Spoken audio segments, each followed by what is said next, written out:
तो कभी अवसर मिले तो ऐसी दिव्य दिव्य यात्रा करनी चाहिए। वहां बहुत ऊर्जा रहती है। जो प्राचीन नरसिंह मेहता पूजे अपुंजलिंग, जिन शिवलिंग की किसी ने पूजा ही नहीं की, इस शिवलिंग की पूजा नरसिंह मेहता करने के लिए जाते थे। उसका बहुत सारे अर्थ, आध्यात्मिक अर्थ भी लोगों ने निकाले हैं, लेकिन एक शिव महापड़ ग्रंथ में महिमा भी है, क्योंकि घनघोर जंगल में कहीं शिवलिंग है, किसी ने उसकी पूजा नहीं की, वहां जाकर उसकी पूजा करो। बहुत समय पहले हम वागड़े विस्तार में गए थे, जंगल में परमिशन लेकर गए थे, फॉरेस्ट के अंडर में था, तो वहां कोई पूजा नहीं करता था। बहुत सारी प्रयास से परमिशन मिली और हम वहां गए थे जंगल में महादेव की पूजा करने के लिए। ऐसे तो बहुत सारे जंगलों में भगवान महादेव के लिंग स्वरूप, इतने पहाड़ों पर भगवान, महाराष्ट्र के बहुत बहुत पहाड़ों में ऊपर भगवान महादेव के प्राचीन शिवलिंग है। मुझे संपूर्ण तो याद नहीं है, लेकिन महाराष्ट्र में एक पहाड़ है, वहां गौतम ऋषि की तपस्थली है। पहाड़ के ऊपर एक बहुत बड़ी गुफा है, वहां गौतम ऋषि ने भगवान महादेव के लिंग स्वरूप की स्थापना की, और इतने पहाड़ पर निरंतर वो पानी टपकता रहता है, पानी टपकता रहता है। क्या पहाड़ है, पर पत्थर का पहाड़, और वहां इतनी ऊंचाई पर कोई रास्ता नहीं है, ऐसे पगडंडे से जाना पड़ता है। मैं ये कहना चाहता हूं कि इस धरती पर कोई विचारधारा नहीं थी, कोई संप्रदाय नहीं थे, कोई संप्रदाय के धर्मगुरु नहीं थे, कोई देवी देवताओं की प्रतिमा की हमने कल्पना नहीं की थी, कोई अवतारों की हमने कल्पना नहीं की थी। तब पूरे भुवन में, त्रिभुवन में भगवान महादेव की पूजा हो रही थी। ये मैं कहना चाहता हूं, पूर्ण भगवान शिव की उपासना हो रही, शिव के सिवा कोई नहीं। सभी देव देवी देवता, असुर असुर मनुष्य सब भगवान शिव की उपासना करते थे। महादेव की क्यों करते थे? वेदना में से मुक्त होने के लिए। और मैं दिल से कहना चाहता हूं, जीवन के सभी दुखों का निवारण शिव है, सभी दुखों का निवारण। कोई भी दुख ऐसा नहीं कि भगवान शिव जी इस दुख को दूर न कर सके। बहुत हृदय से कहता हूं, एक बार आप शिव जी का तो हो जाओ। शिव के तो शिव तो आपके हैं ही, लेकिन आप तो शिव के हो जाओ। हरे ना हे महादेव जी, जोन वेद्य अनादि अनंत अखंड अनुपकाम, जो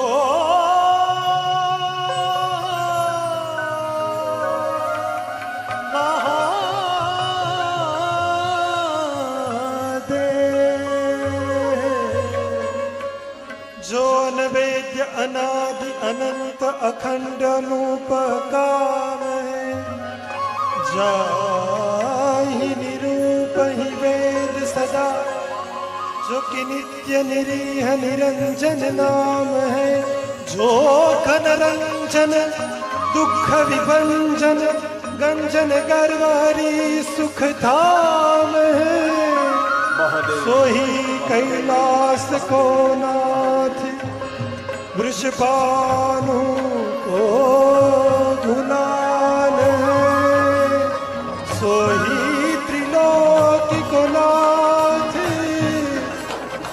महा, सोही त्रिलोकी को नाथ कैलाशपति महादेव है। जीवन की वेदनाओं में से छूटना है तो भगवान महादेव की वंदना करें। ये वंदना बहुत लोकप्रिय हुई है। मुझे पता लग गया आप सभी को कंठस्थ है, सुंदर आपकी ध्वनि हमारे कान तक पहुंच रही है। भले इतने बड़े बड़े माइक बज रहे हैं, लेकिन आपकी सुंदर मधुर ध्वनि यहां तक पहुंच रही है।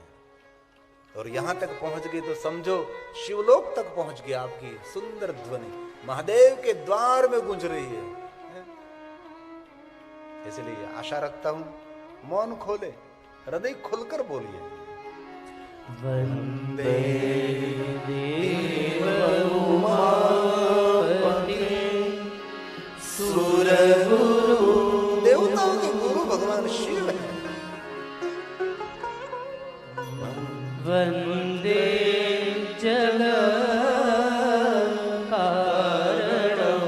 गुरु के गुरु भगवान शिव, जगत के कारण स्वरूप भगवान शिव है। वंदे पन्नग भूषण पन्नग सार मृगधरम मुर्गों का चमड़ा पहनने वाला शिव, वंदना करता हूं मैं। वंदे पशु पशु मतलब आत्मा, आत्मा को पशु कहा, उनके इष्ट महादेव आप हैं। वंदे सूर्य शशांक वहनी सूर्य चंद्र अग्नि आपके नेत्र हैं। नयनम वंदे विष्णु को अद्वितीय महादेव आप हैं। वंदे भक्त जनाश्रयं च वरदं वंदे शिवं शंकरं वंदे शिवं शंकरं। ये भगवान शिव है, जिनका रूप, जिनका स्वरूप सबसे अलग, सबसे जुदा, जिनके रूप का तो वर्णन नहीं हो सकता, तो इसके स्वरूप का तो वर्णन कैसे हो सकता है। अपने अंग पर भस्म लगाते हैं, शिवाष्टक है, आदि जगत गुरु शंकराचार्य की सुंदर रचना है। अंग पर भस्म का लेपन करते हैं, तो भी मनोहर जिनका रूप है। अब आप ही कहिए, जो कोई नंग धड़ंग बैठा है और पूरे अंग पर भस्म लगाकर बैठा है, तो उसका रूप मन को हरण करने वाला नहीं लगता, वंदनीय लगता है, पूज्य लगता है। इतना सुंदर अंग पर भस्म लगाकर बैठे तो मन को तसल्ली देने वाला दर्शनीय रूप है, वैरागी रूप है, सन्यासी सब कुछ जलाकर भस्म करके अपने अंग पर भस्म लगाकर बैठा है। लेकिन शिव जी के लिए कुछ अलग कह दिया, मनोहर है, मन को हरने वाला रूप है।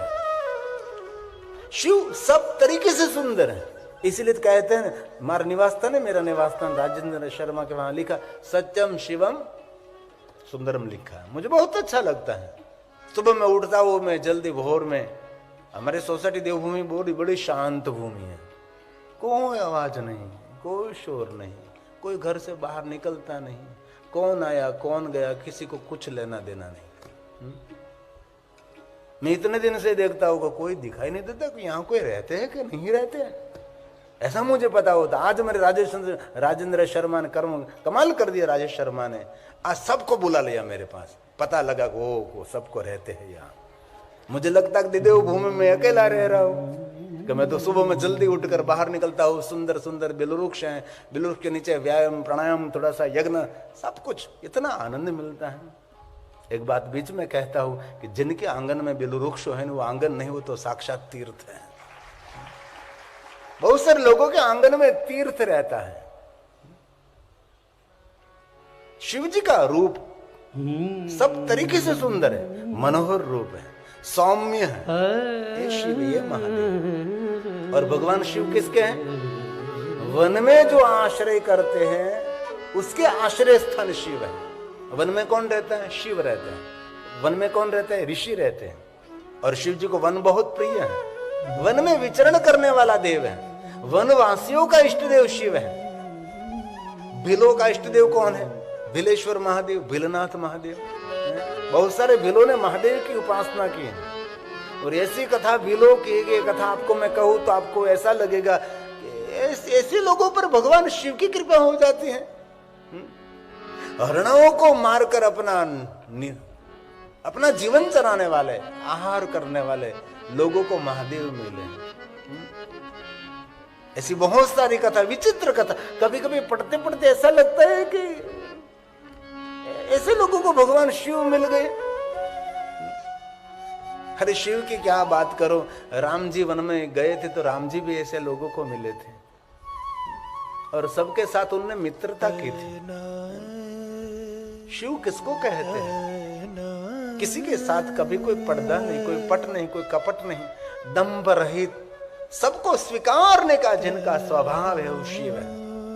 तिरस्कार नहीं, शिव के दरबार में किसी का तिरस्कार नहीं, सबका स्वीकार है। और हमारे जीवन में हम सभी को जैसा है वैसे ही रूप में जो आपने स्वीकार कर लिया तो चिदानंद रूपम, जैसा है वैसा ही रूप में स्वीकार कर ले, उसको बदलने का प्रयास क्यों करते? जो है वही रहेगा।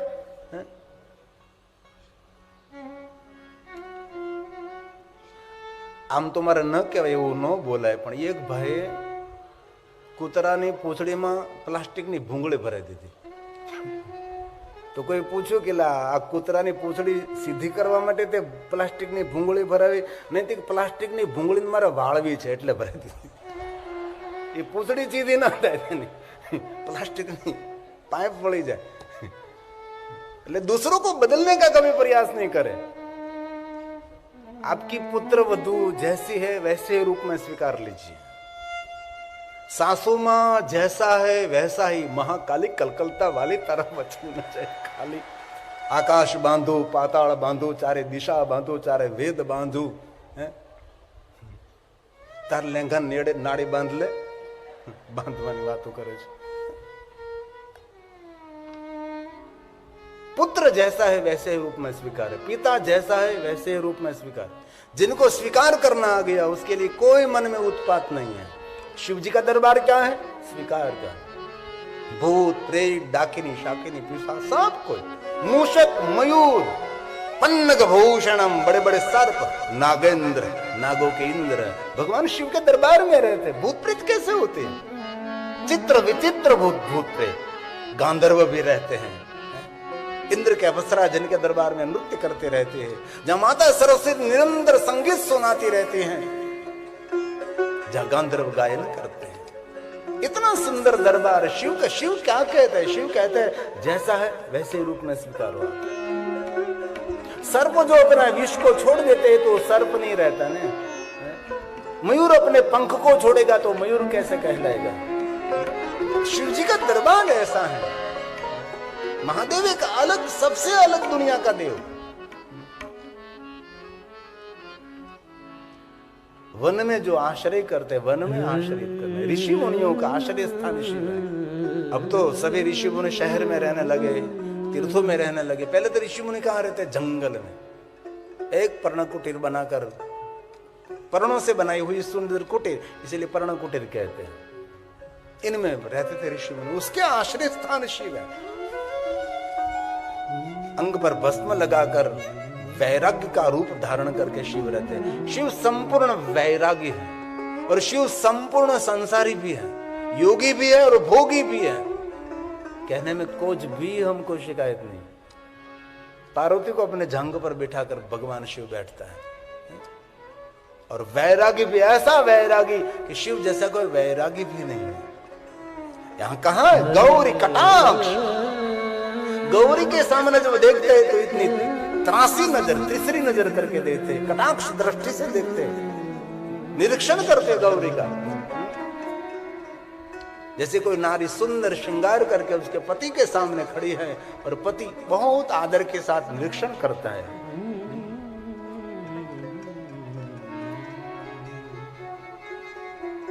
निरीक्षण करते भगवान शिव. और कितने सुंदर भगवान शिव है. गौधान, गौदूध, गाय का दूध है. इतने शिव जी सुंदर गोरे गोरे हैं. गौशीर धार धवला. ये सुंदर है. एक अष्टक है, शिवाष्टक जिनको कहा जाता है.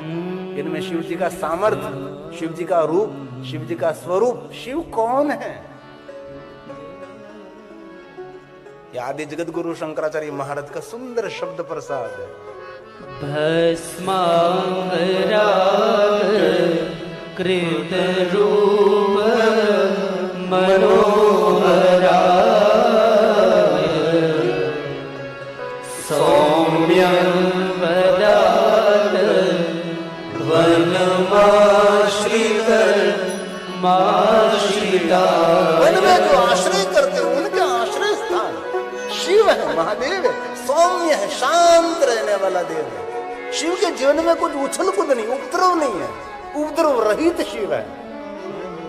इतना बड़ा सामर्थ्य जिनकी भ्रुकुटी मात्र से जगत का सर्जन हो सकता है, जिनकी भ्रुकुटी मात्र से जगत का विसर्जन भी कर सकते हैं, ऐसा सामर्थ्य तो अभी शांत रहने वाला। महादेव ने कहीं भी अभिमान नहीं किया, अहंकार नहीं किया, घमंड नहीं किया, कोई उछल कूद नहीं की, कोई उपद्रव नहीं किया। ये शिव है, शिव की दुनिया अलग है। इसलिए भगवान महादेव को प्रार्थना करें कि आप में जो गुणातीत गुण है, ऐसे गुण थोड़े थोड़े हमारे में भी उतरना चाहिए। हमको भी थोड़ा सा सद्गुण प्रदान करे भगवान दीजिए। ये शंकराचार्य ने बहुत बड़ा सुंदर वर्णन किया है। भस्मांग भस्मांग राग कृत रूप मनो भस्म लगा देना। सौम्य वदात वनमाश्रित माश्रिताय गौरी कटाक्ष नयनार्ध निरीक्षणा। अर्धी आंखों, अर्धी आंखों, अर्धी आंखों, ये कितनी सुंदर। नयनार्ध, नयनार्ध, नयनार्ध, जीणी दृष्टि से, सूक्ष्म दृष्टि से नयनार्ध। क्या शिव की अद्भुत लीला है, तो भी सुंदर लगते हैं। गौरी कटाक्ष, गौरी के सामने कटाक्ष दृष्टि से देखते हैं। घणे वर नहीं संसार में बनतो पत्नी कहते हम ત્રાસી નજરે જોવો છો, સીધું ध्यान करो ने। કેટલું સુંદર વર્ણન છે। ઘણી વાર સુંદર કોઈના ધર્મપત્ની, અધર્મપતિ, સુંદર ધર્મપત્ની તૈયાર થઈ હોય, શણગાર से जो હોય તો પતિ આમ ત્રાસી નજરથી આમ જોતો હોય, આમ કટાક્ષ દ્રષ્ટિથી જોતો હોય। કારણ કે પતિ જાણતો હોય કે એને જે સોનાનો હાર પહેર્યો ને સોનીના હપ્તા બધા બાકી છે, એટલે હું કરે કટાક્ષ દ્રષ્ટિ ન કરે તો એને ખબર હોય કે આ કેમ હપ્તેથી લીધો છે।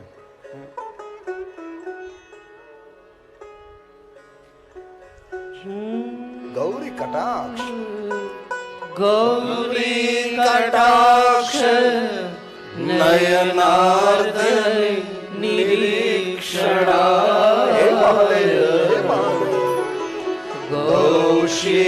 गौशीरधार धवलाय नमः शिवाय। गौशीरधार धवलाय नमः शिवाय। महादेव नमस्कार करता हूं मैं। शिव और शिवा हमारा सबका कल्याण करे, हमारा सबका शुभ करे, हम भाव से प्रणाम करते हैं महादेव जी।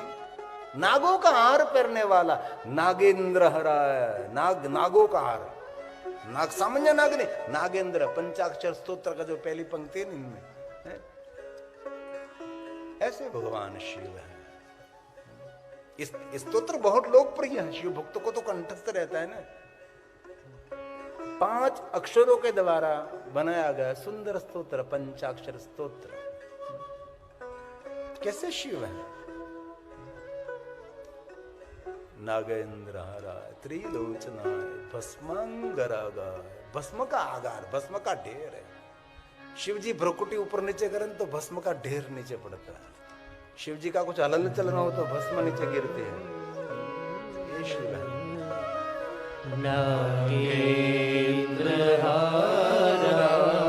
नागों का हार पहनने वाला शिव है। पन्नग भूषणम वासुकी कंठ भूषणम, बड़े बड़े सर्प को धारण करने वाला ये शिव है, ये महादेव है। उनका भी बहुत बड़ी कथा है कि शिव जी नाग क्यों धारण करते हैं, शिव जी सर्प क्यों पहनते हैं, उनकी भी एक अलग महिमा है। नागेंद्रहाराय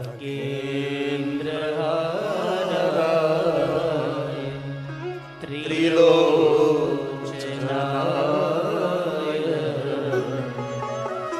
भस्मांगरागाय महेश्वराय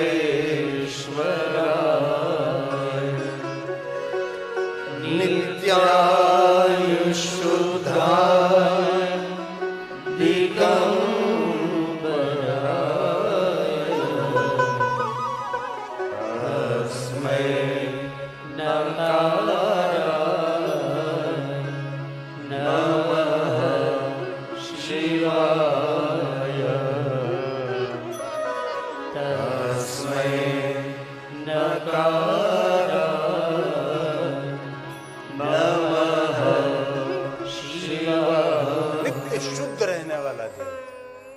दिगंबर रहने वाला देव है।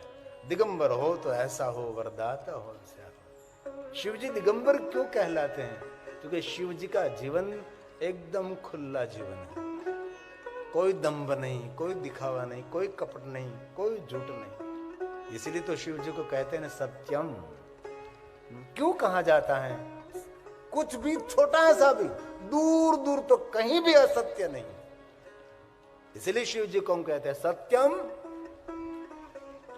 उनको सुंदर कहा जाता है। शिव जी में क्या सुंदरता है भाई? दिन में 12 बजे हम अकेले और अकेले महादेव मिल जाए तो हमारा श्वास रहे न रहे। रौद्र रूप इतना भयानक है, इतना शंकर जी है, रौद्र है, ये शिव है। गुरु वशिष्ठ महाराज ने चरमांबरम शव भस्म विलेपिनाय क्या वर्णन किया। महादेव जी कभी कभी अपने भक्त का अंत हो जाता है ना, तो अपने भक्तों के अंग में से भस्म निर्माण महादेव अपने अंग पर धारण कर लेते हैं, अंग पर लगाने लगते। इतने भक्त उनके प्रिय हैं जिन्होंने निरंतर महादेव की साधना, निरंतर महादेव की साधना की। उसकी गति और उसकी परम गति देने लेके भगवान शंकर जी उनके अंग में से जो भस्म तैयार बनते हैं अंग पर लगा लेते हैं। ये शिव है, अपने भक्तों को बहुत प्रेम करते हैं। अनहद अपने भक्तों पर वात्सल्य रखने वाला शिव है। कोई देवता है ऐसा? हमारी मृत्यु हो जाए और हमको अग्नि संस्कार दिया जाए, अग्नि संस्कार लेकर हमारे अंग में से भस्म तैयार हो, हमारे शरीर में से बनी हुई भस्म कोई देवता अपने अंग पर लगा सकता है? ये मेरा महादेव लगा सकता है, ये शिव लगा सकता है। इतना उदार देवता, इतना वात्सल्य से भरा हुआ देव ये शिव है। सभी विश्व के देवता इसीलिए तो महादेव की उपासना, ऋषि मुनि इसीलिए तो भगवान शिव की उपासना करते हैं। ये वर्णन गुरु वशिष्ठ महाराज ने किया है। चरमांबरम चरमांबराय शव भस्म विलेपनाय। लेपन किया शमशान की भस्म का लेपन। इनमें बहुत सारा तर्क चल रहा है। महादेव ने शमशान की भस्म कहां से लगाई, किसकी लगाई, बहुत सारी बात है। कितने सुंदर भाले क्षण महादेव के रूप और स्वरूप और शिव जी के चरित्र का सुंदर वर्णन है। भाले क्षणाय मणिकुंडल मंडिताय। ये शिव, ये महादेव दोनों पैरों में सुंदर नुपुर पहनते हैं, नृत्य करते हैं तो सुंदर सुंदर उसकी ध्वनि मिलती है। नुपुर ध्वनि, नुपुर ध्वनि, झांझर दोनों पैर में, एक पैर में नहीं, युगला है दोनों पैर में। जटाधर, जटा को धारण करने वाले शिव जी अपने पैरों पर नुपुर पहनकर जब नृत्य करते हैं तो सारी प्रकृति नृत्य करने लगती है। ये शिव है। ये वर्णन गुरु वशिष्ठ महाराज का है। चरमांबर